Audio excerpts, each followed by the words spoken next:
I stood frozen in my doorway at 2 in the morning, staring at my parents rummaging through my apartment like they owned the place. Mom was reorganizing my refrigerator, tossing out perfectly good leftovers, while Dad sat at my kitchen table reading through my mail. This marked the fourth uninvited visit this month. They had used their spare key again, completely ignoring my repeated pleas for basic privacy and respect. The suffocating realization hit me that my emotional appeals meant nothing to them. They genuinely believed their parental concern gave them unlimited access to invade my personal space whenever they pleased, treating my home like an extension of their own domain. 3 years earlier, when I first moved out at 25, I had been naive enough to think giving my parents a spare key was a reasonable safety measure. I worked as a software engineer at a growing tech company, finally earning enough to afford my own place in downtown Portland. The one-bedroom apartment felt like freedom incarnate after years of college dorms and shared housing. Initially, the spare key seemed harmless. My parents, Linda and Robert, promised to use it only for genuine emergencies. But what started as occasional wellness checks quickly spiraled into something far more invasive and controlling. The first red flag came when I returned from a weekend camping trip to find my apartment spotless. Every surface gleamed, my clothes had been refolded, and my refrigerator contained fresh groceries I never purchased. When I confronted Mom about this boundary violation, she dismissed my concerns with a wave of her hand. "Honey, you work so hard, I just wanted to help," she said, acting as though I should be grateful for the intrusion rather than upset about my privacy being violated. But the situation deteriorated rapidly. I began discovering other family members had somehow gained access to my living space. Last Tuesday, I walked into my bathroom to find my 60-year-old Aunt Martha scrubbing my shower tiles, humming gospel hymns, while wearing rubber gloves that reached her elbows.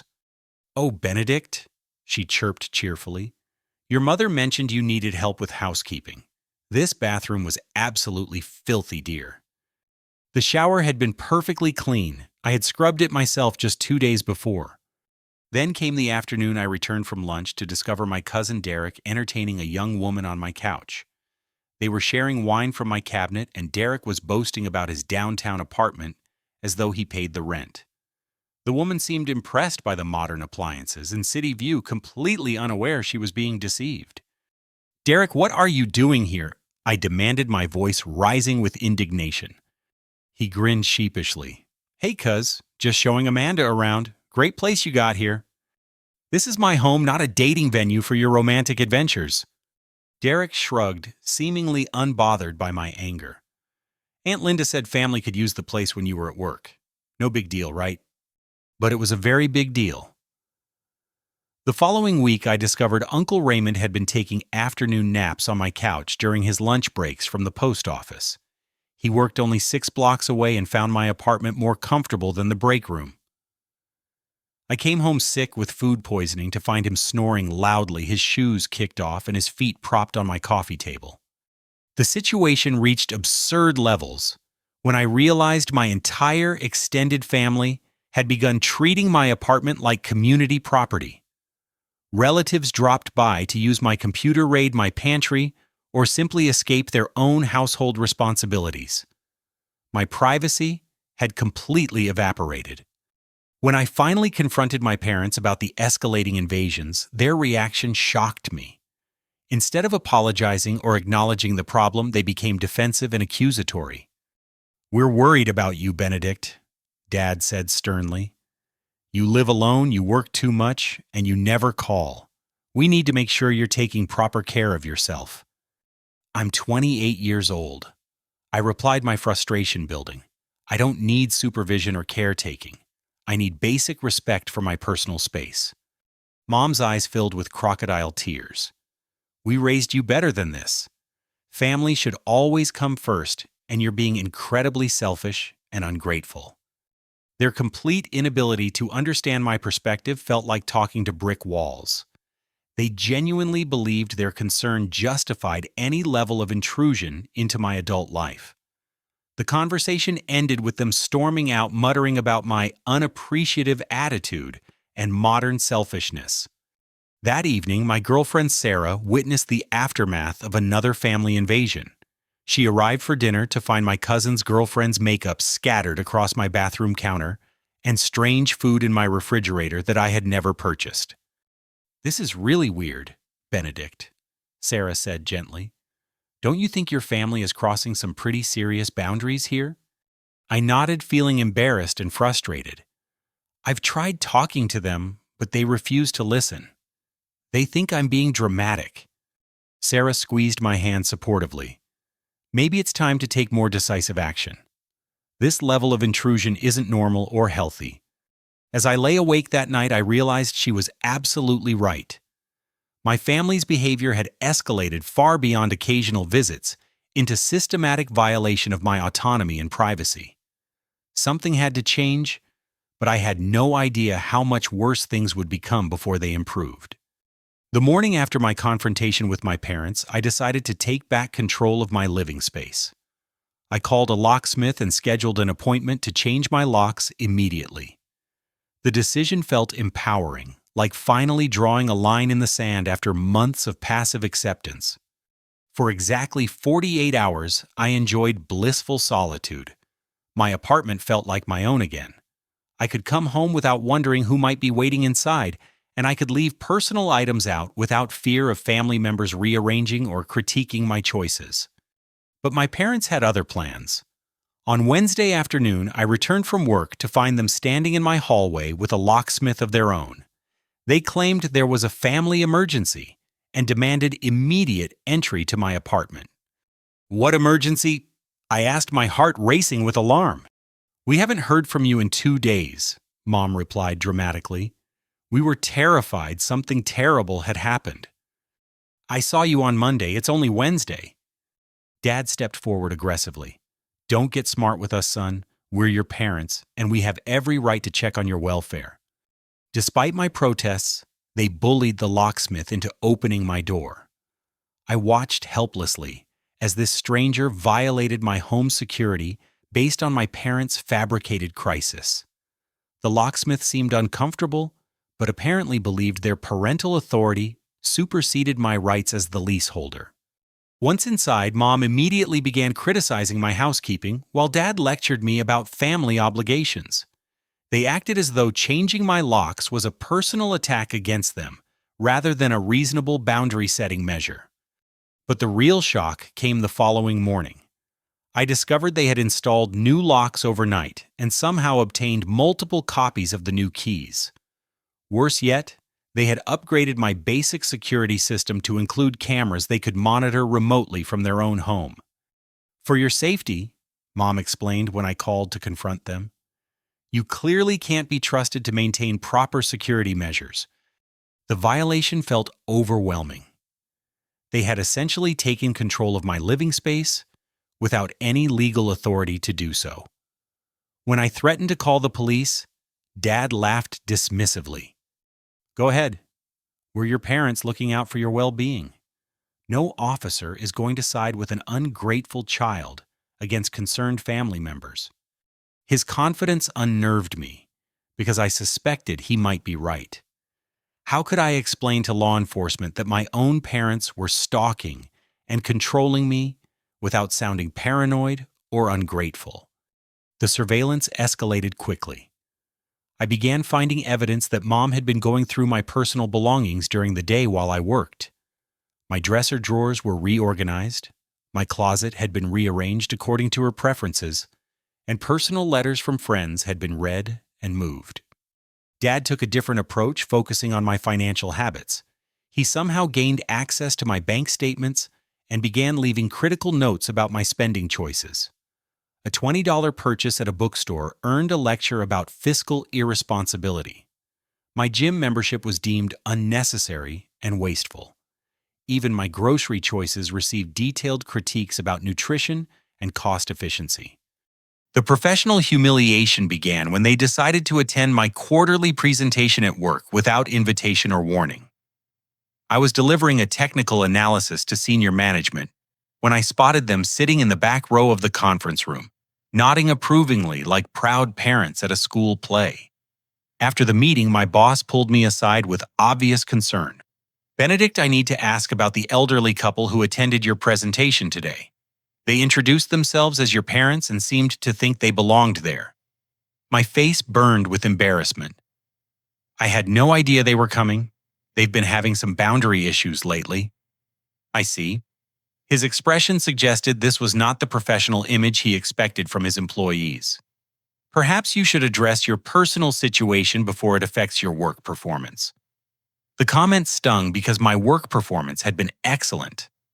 My personal life was chaotic, but I had kept it completely separate from my professional responsibilities. Now my parents' behavior was threatening my career reputation as well. But the most humiliating incident occurred the following Saturday evening. Sarah and I had planned a quiet romantic dinner at my apartment. We were sharing an intimate moment on my couch when my parents burst through the front door without knocking or announcing themselves. "Benedict, we need to discuss your moral conduct," Dad announced loudly, completely ignoring our obvious embarrassment and the inappropriate timing. Sarah quickly adjusted her clothing while I scrambled to find my shirt. The mortification was crushing, but my parents showed no awareness of how inappropriate their intrusion had been. "You should be ashamed of yourselves," Mom scolded, pointing an accusatory finger at both of us. "This kind of behavior is completely unacceptable for unmarried people." "We're adults," I said through gritted teeth. "This is my home, and you had no right to enter without permission." "We have every right to ensure our son maintains proper moral standards," Dad replied self-righteously. "As long as you're our child, your behavior reflects on this family." Sarah gathered her things quickly, clearly wanting to escape the uncomfortable situation. At the door, she turned to me with a mixture of sympathy and concern. "I can't do this anymore, Benedict. Your family situation is too complicated for me to handle." After she left, my parents launched into a lengthy lecture about proper courtship moral values and family reputation. They refused to acknowledge that their actions had been inappropriate or hurtful.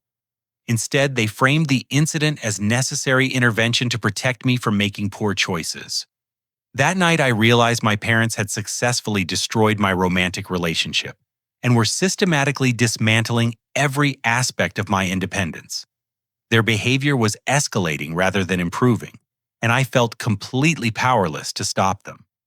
2 weeks after the humiliating incident with Sarah, I made a discovery that revealed the true depth of my parents' manipulation. While sorting through mail that had accumulated on my kitchen counter, I noticed several important documents were missing. My heart sank as I realized they had been intercepting my mail systematically. The missing correspondence included a job offer letter from a prestigious tech company in Seattle. The position offered a 30% salary increase and significant career advancement opportunities. I had applied months earlier and assumed I hadn't been selected when I never received a response. The bitter irony hit me hard as I imagined the letter sitting opened and hidden somewhere in my parents' house while the opportunity expired. Digging deeper into my personal papers, I found gaps in my medical correspondence as well. Bills from therapy sessions I had attended to cope with family stress had been removed and scrutinized. When I confronted Mom about the missing mail, her response revealed just how thoroughly they had been monitoring my private affairs. That those therapy bills were extremely concerning, she said without a trace of shame. $25 a session to complain about your family to some stranger. It's a waste of money and completely disloyal.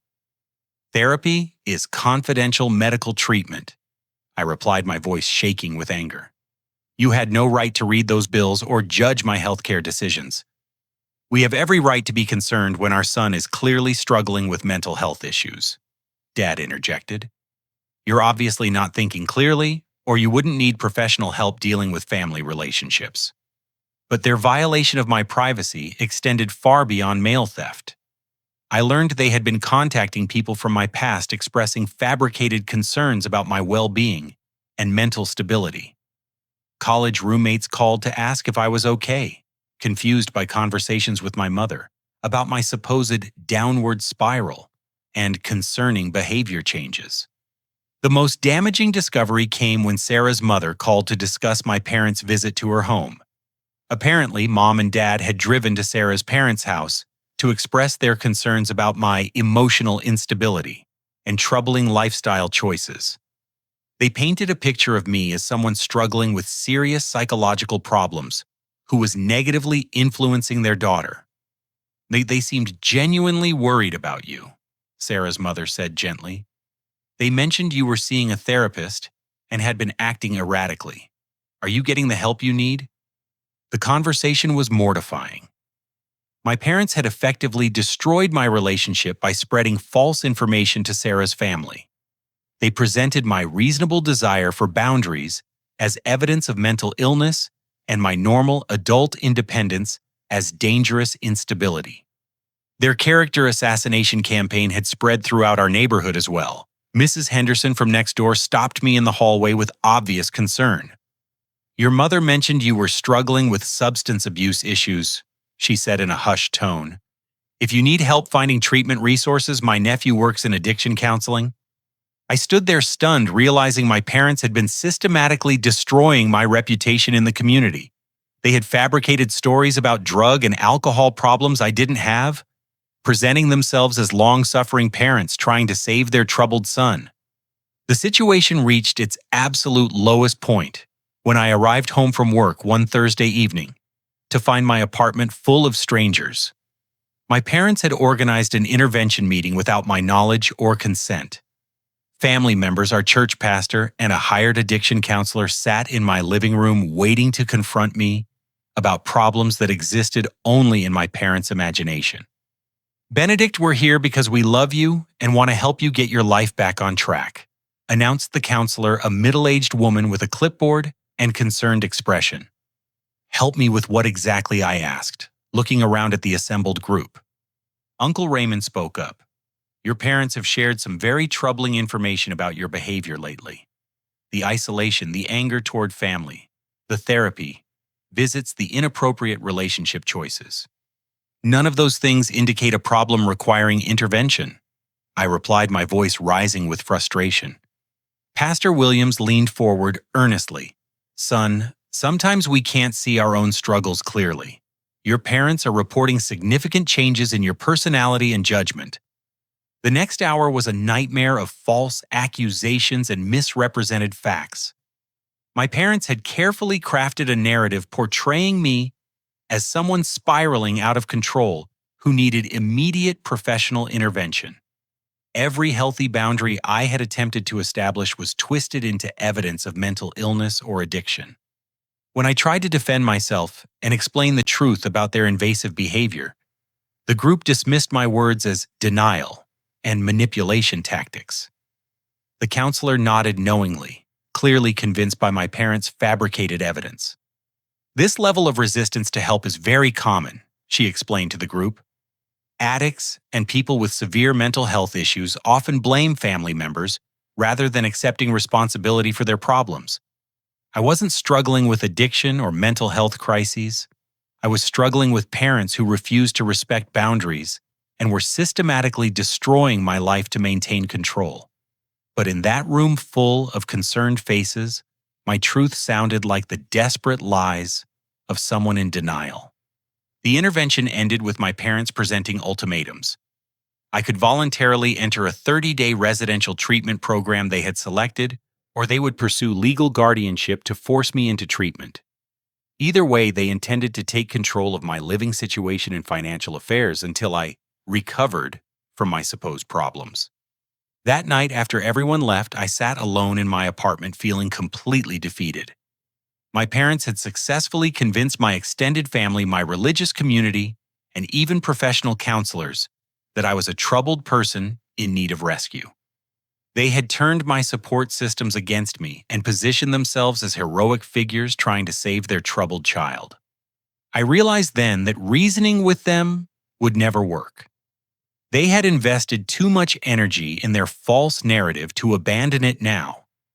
If I wanted to reclaim my life and independence, I would need to take more drastic action. The morning after the humiliating intervention, I made a decision that would change everything. Instead of continuing to react emotionally to my parents' manipulations, I would begin documenting their behavior systematically and planning my escape strategically. My first step was purchasing a small hidden camera system that I could install discreetly throughout my apartment. If my parents were going to continue violating my privacy, I would capture evidence of every illegal entry and invasion. The cameras were motion-activated and uploaded footage directly to a secure cloud storage account they couldn't access or delete. Within the first week, I had documented 12 separate unauthorized entries into my apartment. The footage revealed disturbing details about their activities during my absence. Mom spent hours going through my personal belongings, reading private journals, and photographing personal documents with her phone. Dad had been copying files from my computer and reviewing my internet browsing history. But the most shocking discovery came when I hired a private investigator to research my parents' recent activities. What I learned made my blood run cold with fear and anger. Marcus Thompson. The private investigator met me at a coffee shop across town to share his findings. He was a former police detective who specialized in family harassment cases, and his expression was grave as he opened his file. "Benedict, your parents have been building a legal case against you for several months," he said quietly. "They've consulted with an attorney about pursuing adult guardianship proceedings." My heart pounded as he explained what he had discovered. My parents had been documenting what they claimed was evidence of my mental incapacity and inability to care for myself. They had taken photographs of my apartment during their unauthorized visits, highlighting any mess or clutter as evidence of deteriorating mental health. "They've also been meeting with a psychiatrist," Marcus continued, "not for treatment, but to discuss signs of mental illness in adult children. They've presented a carefully crafted story about your supposed decline." The psychiatrist, Dr. Elizabeth Warren, had never met me personally, but had been provided with detailed accounts of my behavior from my parents' perspective. According to Marcus's investigation, she had expressed concerns about my apparent need for professional evaluation and possible treatment. "The most concerning part," Marcus said, "is that they've already identified several residential treatment facilities. They're not just talking about getting you help. They're planning to have you committed." The revelation was terrifying. If my parents succeeded in convincing a court that I was mentally incapacitated, they could gain legal authority over my finances, my living situation, and my medical decisions. I would lose my job, my independence, and my basic rights as an adult citizen. Marcus showed me copies of documents my parents had forged, including a fake suicide note supposedly written by me, and a fabricated doctor's report claiming I had been diagnosed with severe depression and bipolar disorder. They had been building their case methodically, creating false evidence to support their claims of my mental instability. The good news, Marcus said, is that much of their evidence involves illegal activities: the breaking and entering, the mail theft, the forgery, the harassment. If we document everything properly, we can turn this situation around. Over the following weeks, I began preparing my counterattack while maintaining the appearance of normal routine. I met with my own attorney, Jennifer Walsh, who specialized in adult protective services and family law. She was appalled by the evidence I presented and immediately began preparing legal documents to protect my rights. "This level of manipulation and control is actually quite rare," Jennifer explained. "Most parents who struggle with boundaries eventually accept their adult children's independence. Your parents have crossed into criminal behavior and psychological abuse. We developed a comprehensive plan to document their illegal activities while simultaneously preparing my escape from their surveillance and control. The strategy required careful timing and absolute secrecy. I began covertly searching for apartments in other cities, focusing on locations far enough away to make casual visits impossible, but close enough to maintain my career in the tech industry. After weeks of research, I found a perfect one-bedroom apartment in Vancouver, Washington, just across the Columbia River from Portland, but in a different state with different legal jurisdictions. The new apartment was in a secure building with strict access controls and professional management that wouldn't be intimidated by my parents' manipulation tactics. I arranged to sign the lease under the tightest possible security, ensuring my parents couldn't discover my new address through public records or rental applications. Marcus helped me coordinate with a moving company that specialized in confidential relocations. They understood the sensitivity of domestic abuse situations and could execute a complete move within a 4-hour window while maintaining absolute discretion about my new location.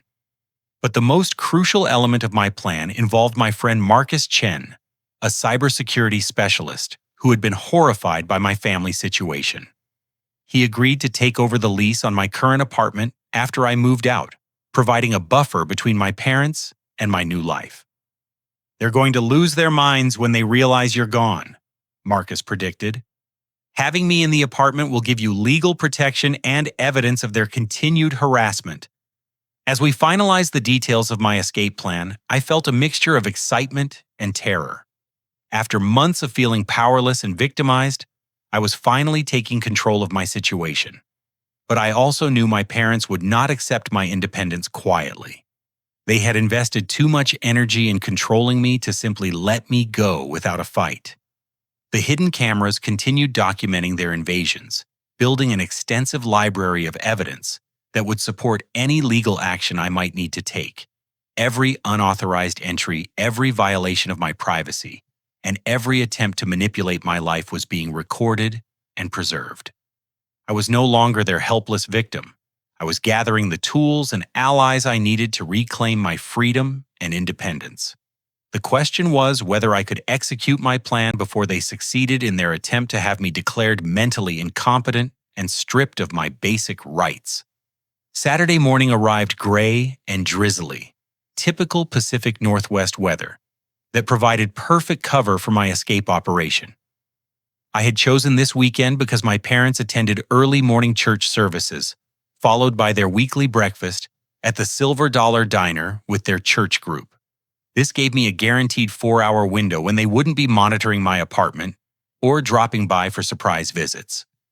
The moving truck arrived at exactly 7 o'clock in the morning, just as the professional crew had promised.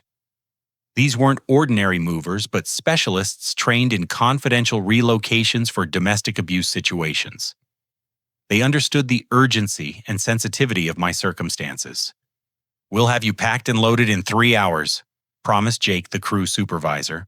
"Our goal is to leave no trace that a move took place." I had spent weeks preparing for this moment, secretly boxing my most important possessions and separating items I truly needed from things I could live without. Books, clothes, electronics, and essential documents were carefully packed and labeled. Everything else stayed behind to maintain the illusion that I still lived there. The efficiency of the professional movers amazed me. They wrapped and loaded my belongings with military precision while I handled the final details of my digital escape. I canceled local utilities, forwarded my mail to a private postal box, and changed my address with banks and credit card companies. By 10:30, my apartment stood virtually empty, except for a few pieces of furniture and the hidden cameras that would continue documenting my parents' activities. Marcus Chen arrived with his own belongings as planned, ready to begin his lease and serve as my early warning system. "I've got everything set up to record their reactions," Marcus assured me. "The cameras will capture whatever happens when they discover you're gone." The 2-hour drive to Vancouver felt surreal. After 3 years of suffocating surveillance and control, I was finally free to go wherever I wanted without my parents' knowledge or permission. My new apartment was in a modern complex with professional security and strict access controls that would prevent unauthorized visitors. My phone started ringing within hours of my departure. Mom called first, probably expecting me to answer cheerfully and unsuspectingly. When I didn't pick up, Dad tried calling. Then Mom again. By afternoon, they were calling every 15 minutes, leaving increasingly frantic voicemails. "Benedict, honey, please call us back. We just want to make sure you're okay." Mom's voice sounded strained and worried. "Son, you need to contact your family immediately. This silence is very concerning and inappropriate." Dad's tone was more demanding and angry. But I was no longer in their reach. My new apartment felt like a sanctuary, quiet and private, in ways I had almost forgotten were possible. I could leave my personal belongings on tables without worrying about family members rearranging them. I could receive mail without fear of interception. Most importantly, I could come and go without surveillance or interrogation. Sunday evening brought a new development that Marcus reported from my old apartment. My parents had arrived with their spare keys expecting to find me home and available for their weekly check-in visit. Instead, they found Marcus unpacking boxes in what they still considered their son's living space. They were completely confused, Marcus told me over the phone. Your mother kept insisting I was an intruder who had somehow broken into your apartment. Your father demanded to know where you were and accused me of hiding you somewhere. According to Marcus, my parents refused to accept that I had moved out voluntarily. They insisted something terrible must have happened to me, and that Marcus was somehow involved in my disappearance. Their reaction confirmed my suspicions that they viewed me as their property rather than an independent adult capable of making my own decisions. Monday morning brought the consequences I had anticipated but hoped to avoid. My parents contacted the Portland Police Department to report me as a missing person.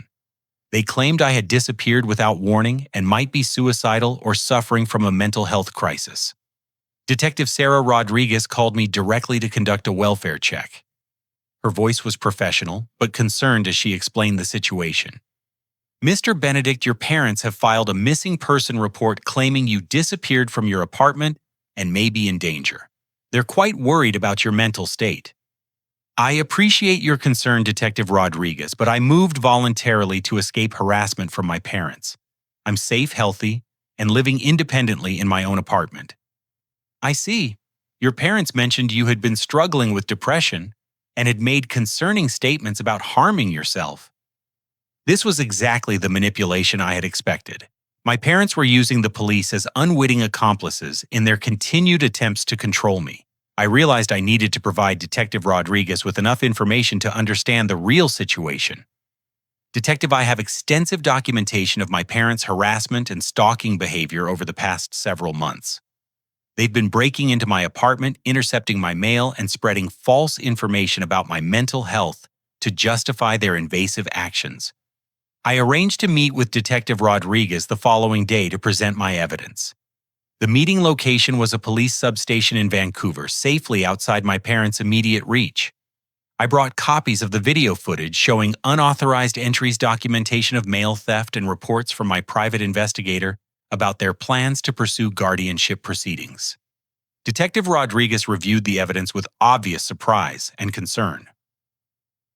Mr. Benedict, this appears to be a clear case of adult harassment and stalking by family members. Your parents' missing person report seems to be another manipulation tactic. Exactly. They're trying to use law enforcement to force me back under their control. I'll be contacting my colleagues in Portland to clarify the situation.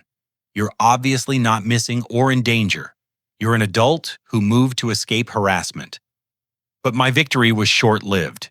Detective Rodriguez called me later that afternoon with troubling news.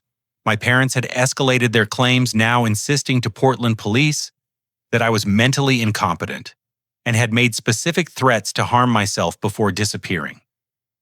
They've presented what appears to be a suicide note with your handwriting, Detective Rodriguez said. Portland PD is treating this as a potential suicide investigation and has issued a BOLO alert. The Be on the Lookout alert meant police throughout the region would be searching for me as a missing person at risk of self-harm. My parents had successfully manipulated law enforcement into treating my healthy desire for independence as evidence of mental illness and suicidal behavior. The suicide note is forged, I told Detective Rodriguez. I have a handwriting expert who can verify that, and I have video evidence of my parents engaging in document forgery. We'll need to sort this out quickly. False reporting is a serious crime, but suicide threats are taken very seriously by law enforcement. That evening, I realized my escape was only the beginning of a larger battle. My parents were not going to accept my independence without using every manipulation tactic and authority figure they could influence. I had won the first round by successfully relocating. but they were fighting back with increased desperation and creativity.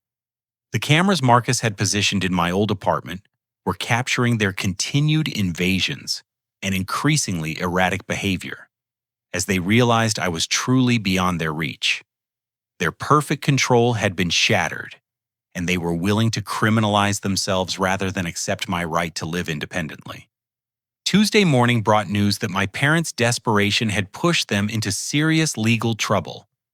Marcus called me with barely contained excitement in his voice, as he described what had happened the night before. "Benedict, you're not going to believe this.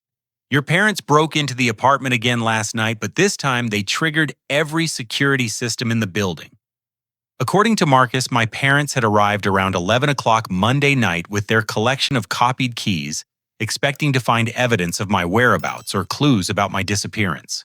They apparently didn't realize the apartment had a new tenant and assumed I was hiding somewhere inside. The building's upgraded security system immediately detected the unauthorized entry and sent automatic alerts to the management company and the Portland Police Department. The alarm was silent to avoid warning intruders, but cameras throughout the building captured everything that happened next. "They spent 20 minutes searching the apartment," Marcus continued. "Your mother was going through closets looking for you, and your father was checking under the bed and behind furniture. It was like they thought you were a child, hiding from punishment." When Marcus emerged from the bedroom to confront them, the situation escalated dramatically. My parents refused to believe he legitimately lived there and accused him of kidnapping me or helping me stage my disappearance. The confrontation grew heated as they demanded to search every room for evidence of my presence. "Your mother became hysterical," Marcus reported. "She started screaming that I had murdered you and hidden your body somewhere. Your father threatened to call the police if I didn't immediately produce you." The irony was perfect. Dad did call the police, not realizing they were already on their way in response to the security alarm. When officers Jennifer Walsh and David Kim arrived, they found my parents rifling through Marcus's belongings and demanding answers about my location. "The officers were very confused initially," Marcus explained. "Your parents kept insisting they had every right to be in the apartment because their son lived there. They couldn't understand why the police were treating them like criminals." Officer Walsh, according to Marcus, tried to explain the situation calmly. My parents had broken into private property using illegally copied keys. The fact that I had previously lived there didn't give them permission to enter after I moved out, and a new tenant moved in. But my parents' response revealed just how detached they had become from reality. They refused to accept that I had moved voluntarily and insisted the police should be investigating my disappearance rather than arresting concerned family members. "We're trying to find our missing son," Mom reportedly told the officers. "This man is obviously involved in his disappearance and should be questioned as a suspect." The situation became more complicated when Dad claimed he had legal authority to enter the apartment as my next of kin. He produced documents that he claimed gave him power of attorney over my affairs, though Marcus suspected they were forged, like the suicide note. Officer Kim ran background checks that revealed the missing person report my parents had filed and the ongoing investigation into my supposed disappearance. But Detective Rodriguez had already flagged their reports as potentially false, which helped the responding officers understand the real situation. "When they realized the police weren't going to help them find you, your parents became increasingly belligerent," Marcus said. "Your father started yelling about his rights as a parent, and your mother accused the officers of participating in a conspiracy to keep her from her son." The confrontation escalated when my parents refused to leave the apartment voluntarily. They claimed squatters' rights and demanded to remain until I returned or until authorities produced proof of my well-being. Officer Walsh explained that they were trespassing and needed to leave immediately, but they planted themselves on Marcus's couch and refused to move. "That's when everything fell apart for them," Marcus continued with obvious satisfaction. "The officers had to physically remove them from the apartment, and your parents resisted arrest. Mom was charged with breaking and entering trespassing and disturbing the peace. Dad received the same charges, plus resisting arrest and filing false police reports. The multiple spare keys they carried were confiscated as evidence of their systematic harassment campaign. But the legal consequences extended far beyond the immediate arrests. Detective Rodriguez arrived on scene and recognized my parents from the missing person reports they had been filing. She immediately understood that their claims about my disappearance were fabricated attempts to manipulate law enforcement. "Your parents are facing serious charges," Marcus informed me. Detective Rodriguez says the false missing person reports alone could result in felony convictions.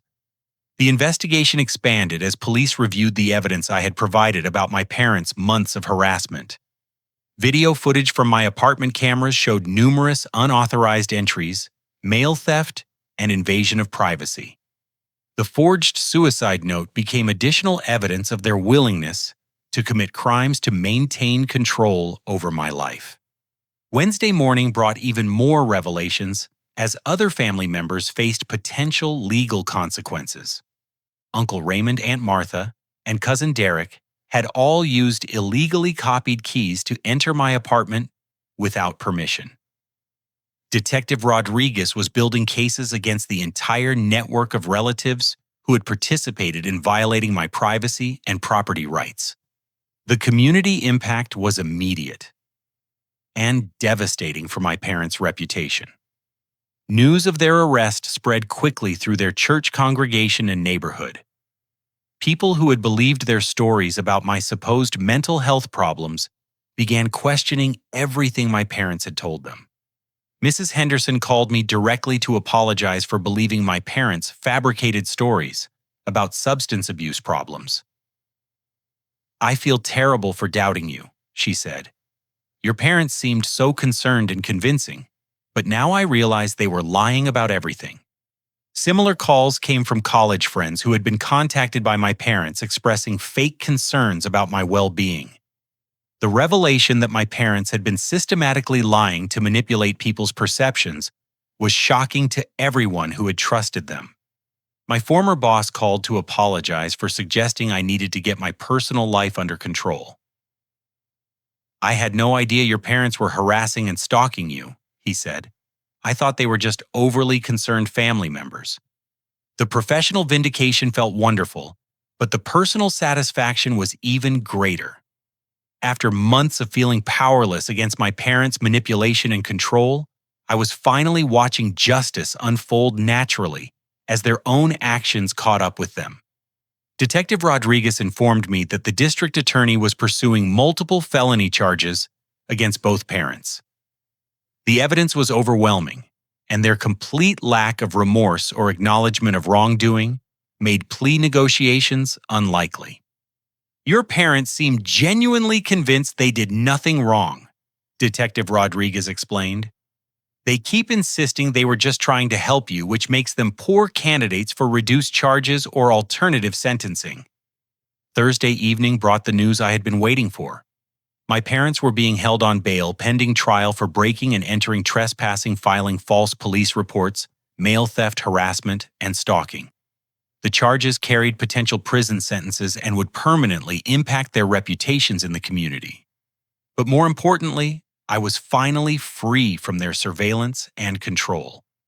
The restraining orders my attorney had filed were approved, legally prohibiting my parents from contacting me or coming within 500 feet of my residence or workplace. Violating the restraining orders would result in immediate arrest and additional charges.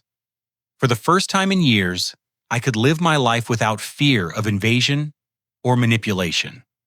My independence was not just physical now, but legally protected by the courts and law enforcement agencies my parents had tried to use against me. 6 months later, I stood in the courtroom watching my parents accept a plea agreement that would change their lives forever. The months following their arrests had been a journey of revelation, healing, and ultimately unexpected redemption for our family.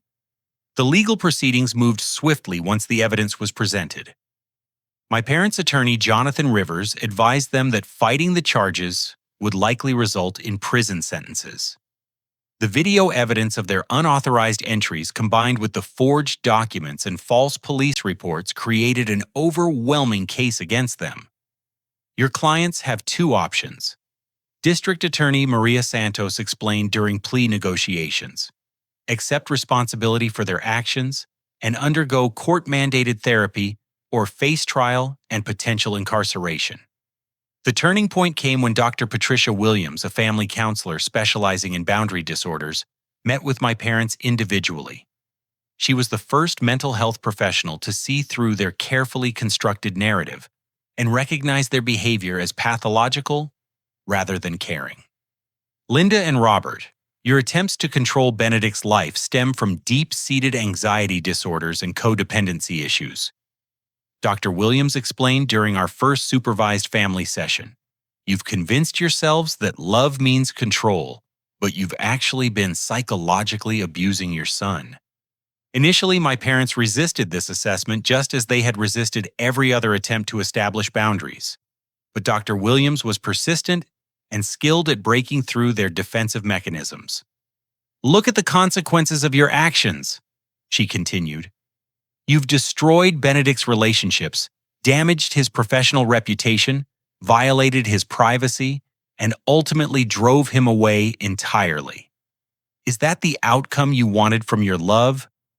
The breakthrough came during Mom's individual therapy session, when she finally acknowledged the pain her behavior had caused. According to Dr. Williams, Mom broke down completely as she realized how her fear of losing me had led to exactly what she was trying to prevent. "I was so afraid Benedict would forget about us or stop needing us," Mom confessed during our next family session. "I thought if we stayed involved in his daily life, we would always be important to him." Dad's revelation was different but equally profound. His controlling behavior stemmed from his own father's abandonment when he was 12 years old. He had unconsciously decided that maintaining tight control over family members was the only way to prevent them from leaving. "I never realized I was repeating the damage my own father caused," Dad admitted tearfully. "I thought I was protecting Benedict from the pain I experienced, but I was actually creating a different kind of pain." The court-mandated therapy sessions were difficult for everyone involved. I had to confront my own anger and resentment while learning to separate my parents' genuine love from their destructive methods of expressing it.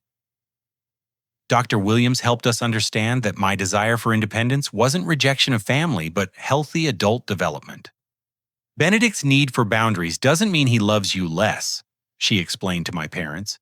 "It means he's successfully becoming the independent adult you raised him to be." Gradually, very gradually, we began rebuilding our relationship on healthier foundations. My parents completed 18 months of individual and family therapy, learning to respect boundaries and express love without control. The process was painful, but necessary for all of us. The legal consequences were significant but fair. Mom and Dad received suspended sentences contingent on completing their therapy program and maintaining no contact orders until I felt ready for supervised visits. They also paid substantial restitution for the damage their harassment had caused to my personal and professional life. But the most meaningful consequence was the change in their behavior and attitudes. After months of therapy, they genuinely understood how their actions had hurt me and were committed to earning my forgiveness through consistent, respectful behavior. "We're truly sorry for everything we put you through," Dad said during one of our supervised sessions. "We thought we were helping, but we realize now that we were destroying your independence and happiness." Mom's apology was even more emotional. "I love you so much that I forgot love means letting people make their own choices, even when those choices scare you. I want you to be happy more than I want you to need me." My own healing involved learning to trust again and rebuilding the confidence their harassment had shattered. Sarah and I reconnected after she learned the truth about my family situation, and our relationship grew stronger as I developed healthier boundaries in all areas of my life. You're a completely different person now. Sarah observed 6 months into our renewed relationship. You're confident and independent in ways you never were before. My career flourished as well. The tech company in Seattle renewed their job offer, and I accepted a position that utilized my skills while providing the geographic distance I needed to maintain healthy family relationships. My reputation recovered quickly once colleagues understood the true nature of my family crisis. The experience transformed me in unexpected ways. I became an advocate for adult children facing family manipulation and control. My story, shared through support groups and online forums, helped dozens of other people recognize and escape similar situations. Your willingness to stand up for yourself gave me permission to do the same, wrote Jennifer, a young woman whose parents had been controlling her finances and living arrangements well into her 30s. Today, 3 years after my secret move, I maintain regular but boundaried contact with my parents. We have monthly video calls and quarterly in-person visits, always with clear expectations and mutual respect. They've learned to ask permission before visiting, and I've learned to appreciate their genuine concern without fearing their control. The most profound lesson from this experience is that true love requires respect for boundaries, not elimination of them. Healthy relationships are built on mutual respect and voluntary connection, not manipulation or forced intimacy. Sometimes protecting yourself means temporarily separating from people who claim to love you but refuse to respect your autonomy. My parents' journey through therapy taught them that releasing control actually strengthened our relationship rather than weakening it. When they stopped trying to manage my life, I became much more willing to share my experiences and seek their advice voluntarily. I understand now that good parenting means raising children who can live successfully without you, Mom reflected recently. Our job was to prepare you for independence, not to prevent it. Standing in my secure apartment today, surrounded by my own chosen possessions and free from surveillance or unwanted intrusion, I feel grateful for the painful journey that led to this peaceful independence. The experience taught me the difference between love and control, between concern and manipulation, between helping and enabling. Most importantly, it taught me that healthy boundaries aren't walls that separate people who love each other. They're gates that allow love to flow freely while protecting everyone involved from harm. When we respect each other's autonomy and choices, we create space for genuine intimacy and trust to grow. The keys to my apartment belong only to me now, but my heart has room for family relationships built on respect, trust, and voluntary connection. That transformation was worth every difficult moment of the journey that brought us here. Have you ever struggled with family members who couldn't respect your boundaries as an adult? How did you handle the situation? And what would you do differently if you faced similar challenges?